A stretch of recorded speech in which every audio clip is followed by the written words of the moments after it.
ఈ వారం రోజుల్లో జరిగిన అంతర్జాతీయ వార్తా విశేషాలను మీకు అందించే వసుధైక కుటుంబం కార్యక్రమానికి స్వాగతం. అమెరికా, ఇరాన్ దేశాల మధ్య గత వారం రోజులుగా తీవ్రమైన ఘర్షణ వాతావరణం నెలకొంది.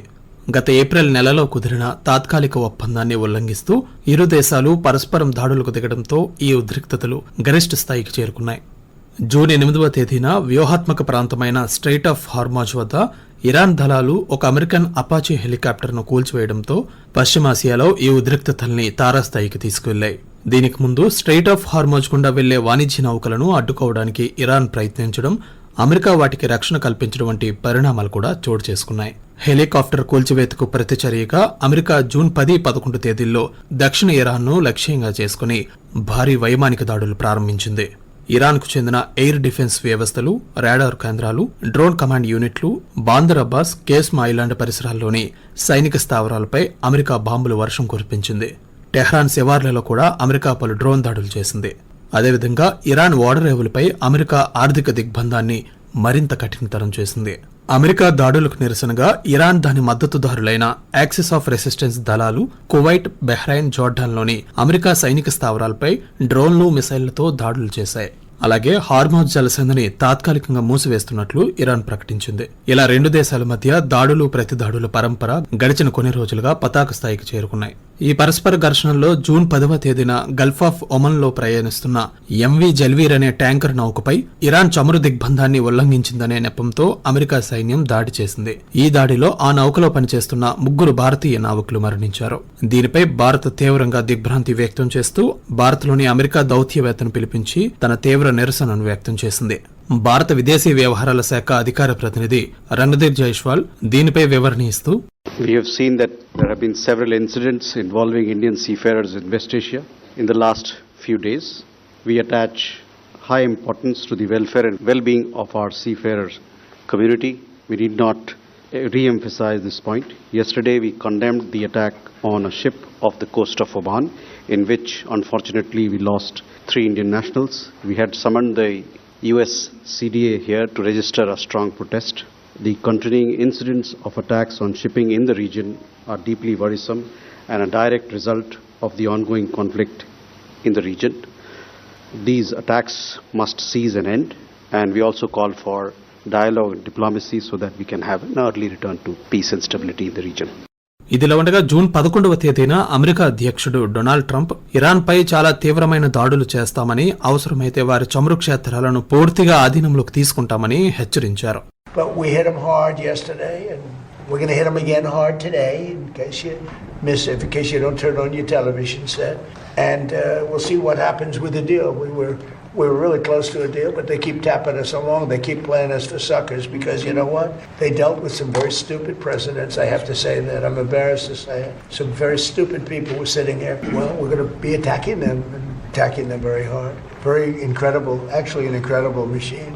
And at first they said they didn't do it, then they admitted they did it. It's sort of easy because we have the bomb. We actually have the bomb. Got very lucky that bomb didn't explode. That bomb was lodged in the helicopter. It didn't explode. It was on fire, but it didn't explode. Those 2 guys, they knew how to fly, but they got very lucky. Trump హెచ్చరికల నేపథ్యంలో అంతర్జాతీయ సమాజం ఆందోళన వ్యక్తం చేసింది. ఇరు వర్గాలు సంయమనం పాటించి శాంతి ఒప్పందానికి ప్రయత్నించాలని సూచించాయి. అయితే ట్రంప్ హెచ్చరికలు చేసిన కొన్ని గంటల తర్వాత నాటకీయ పరిణామం చోటు చేసుకుంది. ఇరాన్ ఉన్నత నాయకత్వంతో చర్చల్లో పురోగతి లభించిందని, కాబట్టి తాము నిర్దేశించుకున్న సైనిక దాడులను నిలిపివేస్తున్నట్లు ట్రంప్ ప్రకటించారు. అమెరికా, ఇరాన్ దేశాల మధ్య ఒక శాంతి ఒప్పందం ముసాయిదా సిద్ధమైనట్లు పలు నివేదికలు వెల్లడించాయి. ఇస్లామాబాద్ మెమోరాండమ్ ఆఫ్ అండర్స్టాండింగ్ దాదాపు ఖరారైనట్లు ఇరాన్ విదేశాంగ మంత్రి అబ్బాస్ అరాగ్చి వెల్లడించారు. ఈ ఒప్పందం ప్రకారం ఇరాన్ ఓడరేవులపై ఉన్న అంతర్జాతీయ నౌకాదళ దిగ్బంధాన్ని పూర్తిగా తొలగించాలని ఇరాన్ పట్టుబడుతోందన్నారు. వ్యూహాత్మక ప్రాంతమైన స్ట్రెయిట్ ఆఫ్ హార్మజ్ నియంత్రణను ఇరాన్ వదులుకోబోదని ఆయన స్పష్టం చేశారు. అదేవిధంగా లెబనాన్లో యుద్ధానికి పూర్తిగా ముగింపు పలకడం, ఇరాన్ అణు కార్యక్రమాలపై తదుపరి 60 రోజుల పాటు చర్చలు జరపడం వంటి కీలక ప్రతిపాదనలు ఈ ముసాయిదాలో ఉన్నాయి. అయితే ఇజ్రాయెల్ ప్రధానమంత్రి బెంజమిన్ నెతన్యాహు మాత్రం ఇరాన్ అణు ఆయుధాలు సాధించకుండా అడ్డుకునే విషయంలో తాము అమెరికాతో పూర్తి ఏకీభవించి ఉన్నామని, ఎలాంటి పరిస్థితుల్లోనూ ఇరాన్కు అనుకూలమైన ఒప్పందాలను అంగీకరించబోమని స్పష్టం చేశారు. పశ్చిమాసియాలో తీవ్రస్థాయికి చేరుకున్న ఉద్రిక్తతల కారణంగా అంతర్జాతీయ మార్కెట్లో చమురు ధరలు భారీగా పెరిగాయి. అయితే ప్రస్తుతం అమెరికా తన దాడులను తాత్కాలికంగా నిలిపివేయడం, చర్చల ముసాయిదా తెరపైకి రావడంతో పరిస్థితి కొద్దిగా అదుపులోకి వచ్చింది. దీని ప్రభావంతో అంతర్జాతీయ మార్కెట్లలో ముడి చమురు ధరలు తగ్గి గ్లోబల్ స్టాక్ మార్కెట్లు కొంతమేర లాభపడ్డాయి.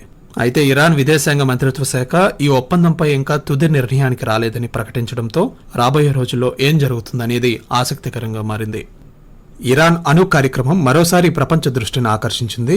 అంతర్జాతీయ అణు సంస్థ IAEA బోర్డు ఇరాన్ తన అణు కేంద్రాలకు పరిశీలకులను అనుమతించాలని, అణు పదార్థాలపై పూర్తి సమాచారం ఇవ్వాలని కోరింది. అమెరికా, యూరోపియన్ దేశాలు కూడా ఇరాన్తో సహకారాన్ని పునరుద్ధరించాలని పిలుపునిచ్చాయి. అణు వ్యాప్తి నిరోధక ఒప్పందాల భవిష్యత్, పశ్చిమ దేశాలు ఇరాన్ సంబంధాలపై ఈ పరిణామాలు ప్రభావం చూపే అవకాశం ఉంది. రష్యా యుక్రెయిన్ యుద్ధం 4వ ఏడాదిలోకి అడుగు పెడుతున్నప్పటికీ ఇరు దేశాల మధ్య శాంతి ఒప్పందం కుదిరే పరిస్థితులు కనిపించకపోగా ఈ యుద్ధం అత్యంత ప్రమాదకరమైన దశకు చేరుకుంటోందని ఐక్యరాజ్యసమితి భద్రతా మండలి హెచ్చరించింది. యుక్రెయిన్లోని పౌర నివాసాలు, మౌలిక సదుపాయాలపై రష్యా డ్రోన్లు, క్షిపణులతో దాడులు చేస్తోందని ఐక్యరాజ్యసమితి అండర్ సెక్రటరీ జనరల్ రోజ్మెరీ డికార్లో పేర్కొన్నారు. అదే సమయంలో రష్యా ఆధీనంలో ఉన్న ప్రాంతాలపై యుక్రెయిన్ కూడా ఎదురుదాడికి దిగుతోందని, జపోర్జియా అణు విద్యుత్ ప్లాంట్ భద్రతకు ముప్పు వాటిల్లే అవకాశాలున్నాయని ఆమె ఆందోళన వ్యక్తం చేశారు. తక్షణమే ఇరుపక్షాలు నిబంధనలు లేని సంపూర్ణ కాల్పుల విరమణ ఒప్పందం పాటించాలని ఐక్యరాజ్యసమితి డిమాండ్ చేసింది. అయితే ఉక్రెయిన్ వెల్లడించిన వివరాల ప్రకారం చెర్నోబిల్ సమీపంలోని కీలక అణు వ్యర్థ నిల్వ కేంద్రం రష్యా డ్రోన్ దాడి చేసిందని, అంతర్జాతీయ అణు సంస్థ గణనీయమైన నష్టం జరిగినప్పటికీ రేడియేషన్ లీక్ కాలేదని తెలిపింది. యుక్రెయిన్ అధ్యక్షుడు వొలోడిమిర్ జెలెన్స్కీ ఐరోపా మద్దతు కోసం తన దౌత్య ప్రయత్నాలను మరింత ముమ్మరం చేశారు. యుద్ధ పరిస్థితులు, ఆయుధ సహాయం, ఆర్థిక మద్దతు అంశాలు యూరోపియన్ దేశాల చర్చల్లో ప్రధానంగా నిలిచాయి. రష్యాపై ఆంక్షలను కొనసాగించాలనే అభిప్రాయం పశ్చిమ దేశాల్లో బలపడుతోంది. గాజా పునర్నిర్మాణానికి సహకరించాలని ప్రపంచ దేశాలను పాలస్తీనా, ఇజ్రాయెల్ పౌర సమాజ సంస్థలు విజ్ఞప్తి చేశాయి. గాజాలో శాశ్వత కాల్పుల విరమణ, మానవతా సహాయాన్ని, పునర్నిర్మాణ చర్యలను వేగవంతం చేయాలని కోరాయి. రెండు దేశాల పరిష్కారానికి మద్దతునివ్వాలని కూడా పిలుపునిచ్చాయి. ఫ్రాన్స్ వేదికగా వచ్చే సోమవారం నుంచి జరగనున్న G7 దేశాల శిఖరాగ్ర సదస్సు అత్యంత ప్రాధాన్యత సంతరించుకుంది. పశ్చిమాసియా ఘర్షణలు, రష్యా యుక్రెయిన్ మధ్య యుద్ధం, ప్రపంచ ఆర్థిక అసమతుల్యతలు, చైనా ప్రభావం, కీలక ఖనిజాల సరఫరా వంటి అంశాలు ఈ శిఖరాగ్ర సదస్సులో ప్రధాన అజెండాగా ఉన్నాయి. ఈ సమావేశంలో ప్రపంచ భద్రత, ఇంధన సరఫరా, అంతర్జాతీయ వాణిజ్యం వంటి అంశాలపై కూడా కీలక చర్చలు జరిగే అవకాశం ఉంది. ఇక ఈ శిఖరాగ్ర సదస్సుకు భారత్ను భాగస్వామ్య దేశంగా ఆహ్వానించారు. భారత ప్రధానమంత్రి నరేంద్ర మోదీ ఈ శిఖరాగ్ర సదస్సులో పాల్గొనున్నారు. ఆర్థిక రంగంలో ప్రపంచ దేశాలు ఇంధన ధరలపై ఆందోళన వ్యక్తం చేస్తున్నాయి. మధ్యప్రాచ్య ఉద్రిక్తతల కారణంగా చమురు సరఫరాపై అనిశ్చితి నెలకొంది.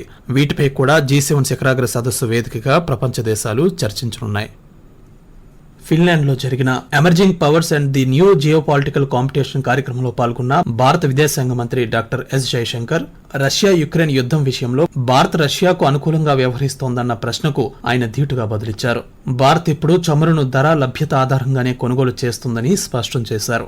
యుక్రెయిన్ యుద్ధం ప్రారంభమైన సమయంలో ఐరోపా దేశాలు పశ్చిమాసియా దేశాల నుంచి పెద్ద ఎత్తున చమురు కొనుగోలు చేయడంతో సంప్రదాయంగా అక్కడి నుంచి దిగుమతి చేసుకునే భారత్కు ప్రత్యామ్నాయ మార్గాలు వెతకాల్సిన పరిస్థితి ఏర్పడిందని ఆయన వివరించారు.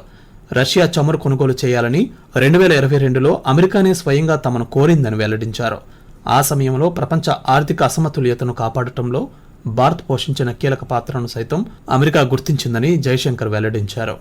అదేవిధంగా పాశ్చాత్య దేశాల వైఖరిలో ఉన్న ద్వంద్వ ప్రమాణాలను కూడా జయశంకర్ ఎత్తిచూపారు. పాశ్చాత్య దేశాల ఆయుధ సరఫరా విషయంలో భారత్కున్న భద్రతాపరమైన ఆందోళనలను జయశంకర్ పునరుద్ఘాటించారు. ఐరోపా దేశాలు విక్రయించే ఆయుధాలు భారత్పై దాడికి ఉపయోగిస్తున్నారని చెప్పారు. కానీ తాము ఐరోపా భద్రతకు ముప్పు కలిగించే ఏ పని చేయలేదని జయశంకర్ స్పష్టం చేశారు. At that time, the US specifically asked India to buy Russian oil to stabilize the world markets. Right now, if you see, after having first put tariffs on us last year for buying Russian oil, the US then again lifted its sanctions. Let's not pretend that there is some great principle involved here. I mean, if it is on, off, and do it when it suits us and don't do it when it doesn't suit us.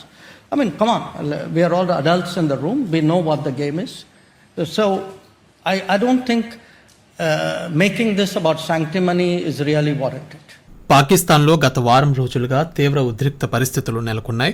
ముఖ్యంగా Pakistan occupied Kashmir, బలూచిస్తాన్లో తీవ్ర ఉద్రిక్తతలు, హింసాత్మక ఘర్షణలు చోటు చేసుకున్నాయి. ఆ దేశ ఆర్థిక వ్యవస్థ పతనం కావడం, నిత్యావసర ధరలు ఆకాశాన్నంటడం, పౌర హక్కుల అణచివేత కారణంగా ప్రజల్లో వ్యక్తమవుతున్న నిరసనలు హింసాత్మక ఘర్షణలుగా మారాయి. ముఖ్యంగా పాకిస్తాన్ ఆక్రమిత కాశ్మీర్లోని రావాల్కోట్, ముజఫరాబాద్ నగరాలు గత వారం రోజులుగా రణరంగంగా మారాయి. రావాల్కోట్లోని ఈద్గా మైదానంలో నిత్యావసర వస్తువులపై ధరలను తగ్గించాలని, ప్రాథమిక హక్కులు కల్పించాలని డిమాండ్ చేస్తూ సుమారు 60,000 నుండి 70,000 మంది నిరసనకారులు శాంతియుతంగా భారీ ప్రదర్శన చేపట్టారు. Joint Awami action committee JAAC నేతృత్వంలో జరిగిన ఈ ప్రదర్శనను అణచివేయడానికి పాకిస్తాన్ సైన్యం నిరసనకారులపై కాల్పులకు పాల్పడింది. ఈ కాల్పుల కారణంగా దాదాపు 20 మందికి పైగా పౌరులు మరణించగా వందలాది మంది తీవ్రంగా గాయపడ్డారు. రావాల్కోట్, పూంచ్, బేంబర్ వంటి ప్రాంతాలలో వీధులన్నీ రక్తసిక్తంగా మారాయి. తమ హక్కుల కోసం పోరాడుతున్న పౌర సమాజ సంస్థ అయిన జేఏఏసీను పాకిస్తాన్ ప్రభుత్వం ఉగ్రవాద సంస్థగా ప్రకటించడం, ఆ ప్రాంతంలో మొబైల్ ఇంటర్నెట్ సేవలను పూర్తిగా నిలిపివేయడం స్థానికుల్లో మరింత ఆగ్రహాన్ని పెంచింది. మరోవైపు బలూచిస్తాన్లో కూడా పరిస్థితులు దారుణంగా మారాయి. బలూచిస్తాన్ లిబరేషన్ ఆర్మీ, BLA వంటి వేర్పాటువద్దు సంస్థలు ఆపరేషన్ హోరఫ్ 2.0 పేరుతో సరికొత్త దాడులకు తెరలేపాయి.